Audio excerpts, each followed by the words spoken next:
Bayangkan sebuah pusaka yang dibuat dengan penuh kesaktian, tetapi belum selesai ditempa, sudah menimbulkan dendam, kutukan, dan pertumpahan darah. Sebuah keris yang lahir dari ambisi seorang manusia, tapi justru menjadi senjata yang menjerumuskan banyak orang ke dalam jurang kehancuran. Inilah kisah keris MPU Gandring, salah satu legenda paling kelam dari tanah Jawa.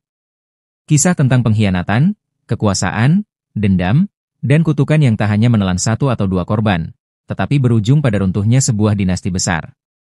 Tapi sebelum kita masuk ke dalam kisah penuh misteri ini, jangan lupa untuk mendukung channel ini dengan cara subscribe, like, dan share video ini, supaya kamu tidak ketinggalan cerita-cerita sejarah misteri Nusantara lainnya yang bikin merinding. Kisah keris MPU Gandring, dari pesanan Ken Arok hingga tragedi berdarah.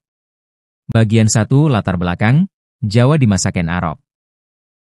Untuk memahami kisah keris MPU Gandring, kita harus kembali ke abad ke-13, ketika kerajaan Kediri dan Tumapel sedang berada dalam masa perubahan besar. Di masa itu, Tumapel hanyalah sebuah daerah bawahan dari kerajaan Kediri.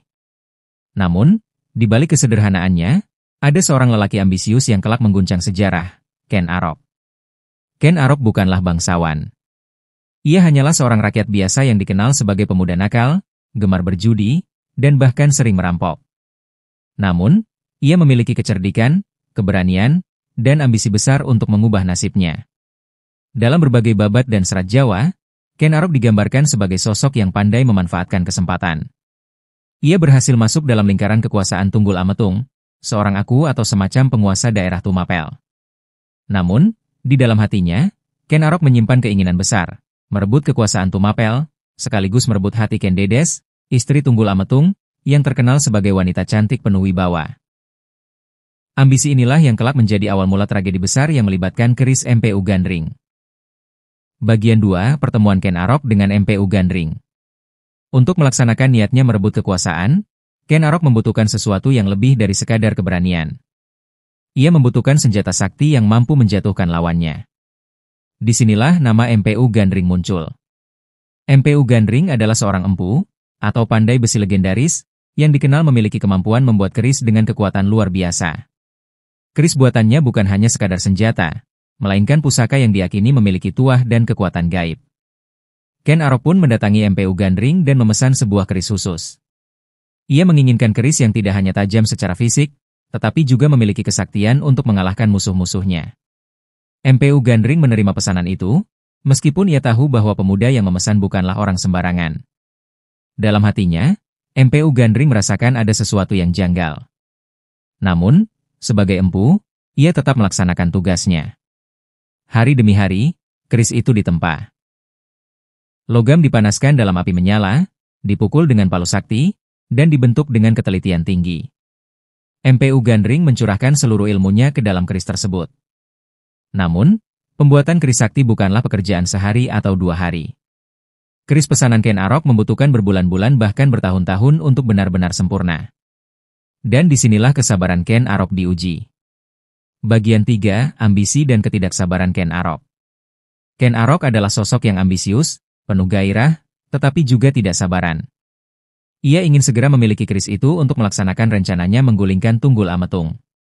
Setiap kali ia datang ke rumah MPU Gandring, ia selalu menanyakan, "Sudah selesaikah keris itu, MPU?" Namun jawabannya selalu sama. "Belum, Arok. Senjata ini belum sempurna. Jika kau memaksakan, keris ini bisa membawa celaka." Semakin lama, Ken Arok semakin gelisah. Di dalam dirinya, suara ambisi terus berteriak, ia harus segera bergerak. Ia tak ingin menunggu lebih lama lagi. Hingga akhirnya, pada suatu hari, Ken Arok datang lagi ke rumah MPU Gandring. Saat itu, keris memang sudah berbentuk, namun belum selesai sepenuhnya. Masih ada bagian yang harus disempurnakan. Tetapi Ken Arok sudah tidak peduli. Ia ingin segera mengambilnya. Bagian 4, pertumpahan darah, MPU Gandring dibunuh dengan kerisnya sendiri. Ketika Ken Arok melihat keris yang hampir selesai, matanya berbinar. Meski MPU Gandring berkata keris itu belum sempurna, namun aura yang dipancarkannya sudah luar biasa. Bilahnya berkilau, bentuknya ramping namun mematikan. Namun, sifat asli Ken Arok yang penuh ambisi dan ketamakan muncul. "Aku tidak bisa menunggu lebih lama lagi, MPU. Aku membutuhkan keris ini sekarang juga. MPU Gandring berusaha menahan. Jangan, Arok. Keris ini belum sempurna. Masih ada bagian yang harus aku rapalkan dengan doa dan disempurnakan dengan lelaku. Jika kau memaksakan, keris ini akan membawa malapetaka. Bukan hanya untukmu, tapi untuk banyak orang di sekitarmu. Namun, bukannya mendengarkan, Ken Arok justru diliputi amarah. Ia merasa MPU Gandring menghalanginya. Dalam benaknya, ia tak mau lagi ditunda. Dengan mata penuh nafsu, ia meraih keris itu dari meja tempa. Lalu, tanpa ragu, ia menikamkan keris tersebut ke tubuh MPU Gandring. MPU Gandring terjatuh, darahnya mengalir membasahi tanah. Tetapi sebelum menghembuskan napas terakhir, dengan sisa tenaganya ia mengutuk Ken Arok. Arok, kau boleh membunuhku dengan keris ini. Tapi ingat, keris ini tidak hanya akan merenggut nyawaku. Keris ini akan menelan 7 turunanmu. Kutukan ini akan terus memburu siapa saja yang memegangnya, hingga darah tak lagi bersisa. Kata-kata itu menggema di telinga Ken Arok. Namun, ia justru tersenyum puas. Baginya, keris itu kini sudah menjadi miliknya, dan ambisinya sebentar lagi akan tercapai. Bagian 5, tumbangnya Tunggul Ametung. Dengan keris sakti di tangannya, Ken Arok segera menyusun rencana. Sasarannya jelas, Tunggul Ametung, penguasa Tumapel, sekaligus suami dari Ken Dedes, wanita yang sangat ia inginkan. Ken Dedes sendiri digambarkan dalam babat sebagai wanita yang memiliki aura luar biasa. Bahkan ada ramalan yang mengatakan, siapapun yang menjadi suami Ken Dedes akan melahirkan keturunan raja-raja besar di tanah Jawa. Ken Arok yang ambisius melihat ini sebagai tanda takdir. Ia harus merebut Ken Dedes, dan satu-satunya cara adalah dengan menyingkirkan Tunggul Ametung.